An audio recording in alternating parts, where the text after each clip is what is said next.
Assalamualaikum warahmatullahi wabarakatuh. Selamat datang di kelas Matbis. Untuk pertemuan ke-6 ini, kita akan mempelajari mengenai fungsi biaya, biaya rata-rata, fungsi penerimaan, dan BEP.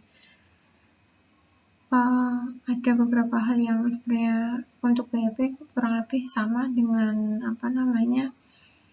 dengan keseimbangan pasar, cuman di sini kita akan mempelajarinya lebih fokus dengan biaya. Kenapa? Karena dalam membangun suatu bisnis tentunya biaya itu menjadi hal yang krusial untuk teman-teman pahami ya. Kenapa? Karena banyak sekali bisnis yang kurang memperhatikan biaya yang mereka keluarkan untuk melakukan kegiatan bisnis yang pada akhirnya secara mereka tidak sadari mereka mengalami kerugian dalam bisnisnya tersebut. Oleh karena itu perlu sekali mempelajari mengenai fungsi biaya, kemudian apa itu biaya rata-rata, fungsi penerimaan, dan juga BEP. Fungsi biaya itu sendiri adalah untuk menghasilkan suatu barang diperlukan faktor produksi atau input, yaitu yang bersifat tetap dan variabel. Fungsi biaya di sini adalah untuk mengetahui biaya yang kita keluarkan untuk membuat suatu produk, baik barang maupun jasa. Di mana ketika kita membuat produk, baik barang maupun jasa, itu terdapat faktor produksinya, yaitu input, di mana input tersebut itu bersifat tetap dan juga variabel. Nah, input yang bersifat tetap atau biaya yang tetap itu akan terus kita keluarkan walaupun kita tidak melakukan kegiatan produksi, seperti itu. Sedangkan biaya variabel itu akan kita keluarkan ketika kita memproduksi suatu barang, baik barang maupun jasa.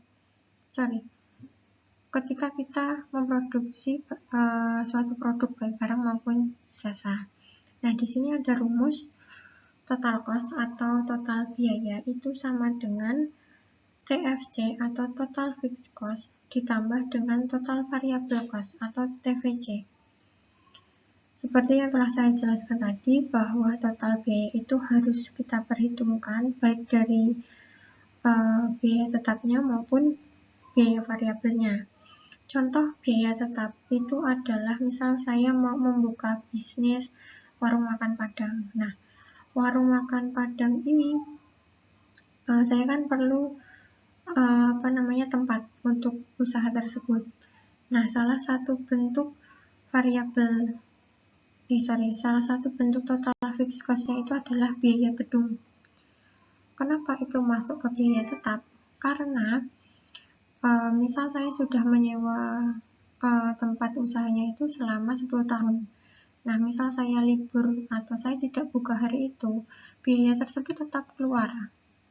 Seperti itu, karena kan saya sudah mengeluarkan untuk 10 tahun misalkan. Nah, 10 tahun itu kita cari per harinya berapa, kayak gitu kan. Nah, itu menunjukkan ketika usaha saya tersebut berjalan ataupun nggak berjalan, biaya tersebut sudah terlanjur saya keluarkan. Artinya biaya tersebut akan tetap ada walaupun saya tidak berproduksi. Seperti itu. Sedangkan untuk variable cost itu menunjukkan biaya yang saya keluarkan ketika saya melakukan kegiatan usaha tersebut. Contoh, masakan Padang itu kan ada sayur, ada ayam, ada lele, ada nasi. Nah, biaya tersebut akan keluar untuk keperluan barang-barang yang saya sebutkan tadi, dan ketika saya nggak berjualan, ya sudah, berarti variable cost ini tidak akan muncul. Seperti itu. Berbeda dengan biaya tetap, yang dimana ketika saya nggak berproduksi atau tidak membuka warung saya, itu biayanya akan tetap terus berjalan. Seperti itu. Nah, grafik dari fungsi biaya itu adalah seperti ini, di mana TC ini menunjukkan total cost, kemudian G ini menunjukkan quantity atau jumlah, kemudian TFC ini total fixed cost, TVC ini menunjukkan total variable cost, dan TC ini menunjukkan total cost. Kemudian untuk yang garis vertikal ini menunjukkan total cost, kemudian total fixed cost, dan juga total variable cost. Kemudian di sini ada biaya rata-rata atau average cost atau AC kita singkatnya.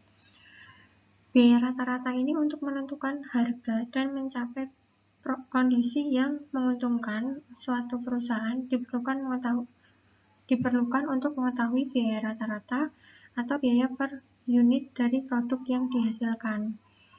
Jadi biaya rata-rata ini adalah bisa disebut dengan biaya per unit. Kenapa? Karena dalam suatu bisnis terkadang kita tidak selalu tidak bisa selalu langsung bisa menghitung per cost-nya. Contoh kalau masakan Padang itu kan bisa ya. Jadi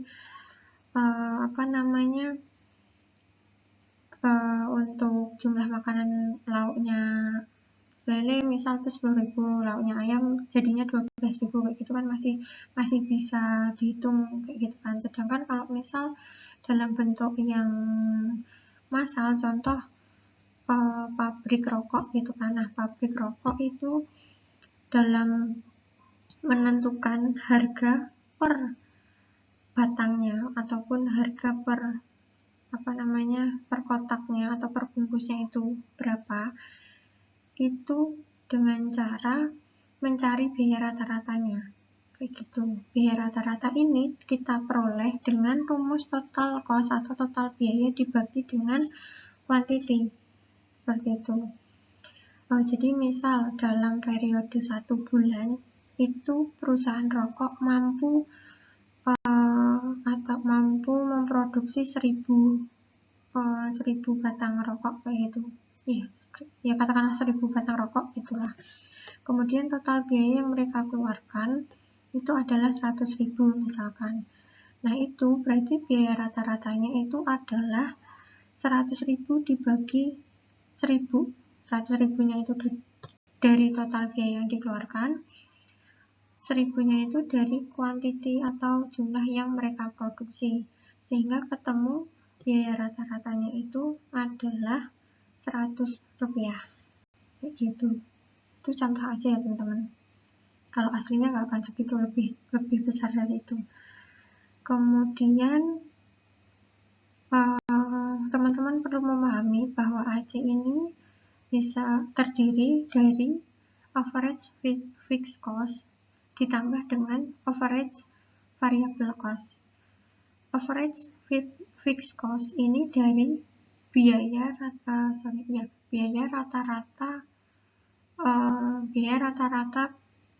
tetap rata-rata. Kemudian untuk average fixed cost, average variable cost itu adalah biaya variabel rata-rata. Itu diperoleh AFC atau average fixed cost itu diperoleh dari total fixed cost dibagi dengan quantity atau jumlah.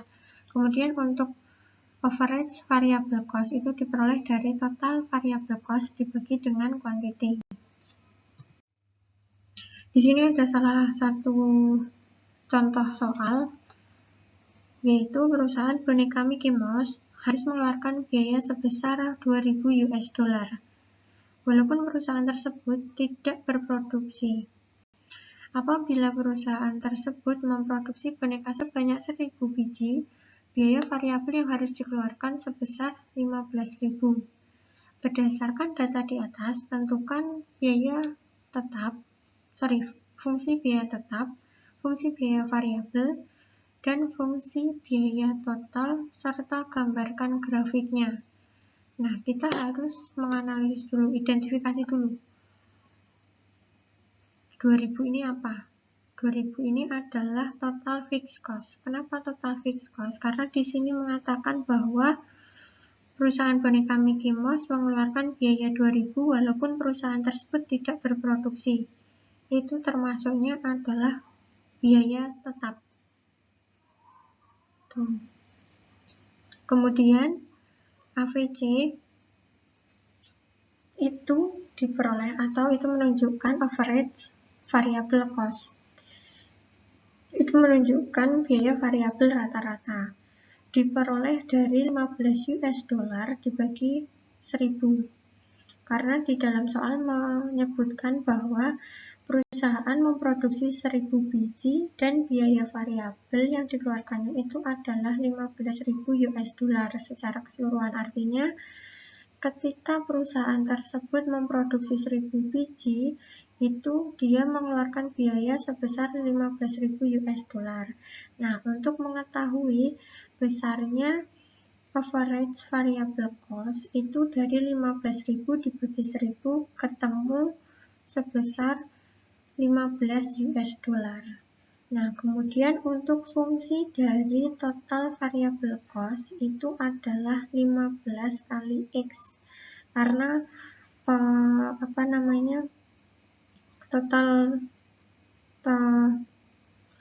total biaya variabel itu diperoleh dari AVC atau average variable cost dikali Q atau quantity. Kemudian fungsi dari total cost atau biaya tetap.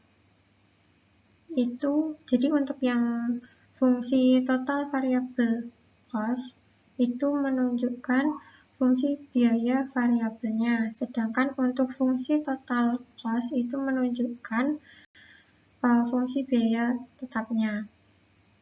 Biaya totalnya, yaitu sebesar 2000 US dollar ditambah 15 Q. Fungsi biaya tetapnya itu yang TFC atau total fixed cost, yaitu 2000. Jadi grafiknya di sini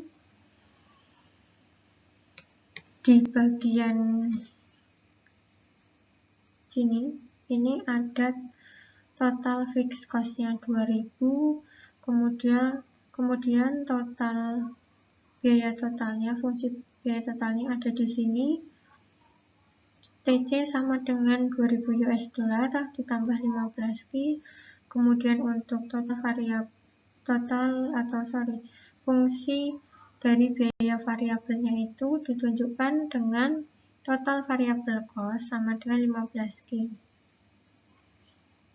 Total revenue diperoleh dari P kali X, artinya total revenue itu diperoleh dari harga dikali dengan quantity atau jumlah barang atau jumlah produk yang teman-teman jual, seperti itu.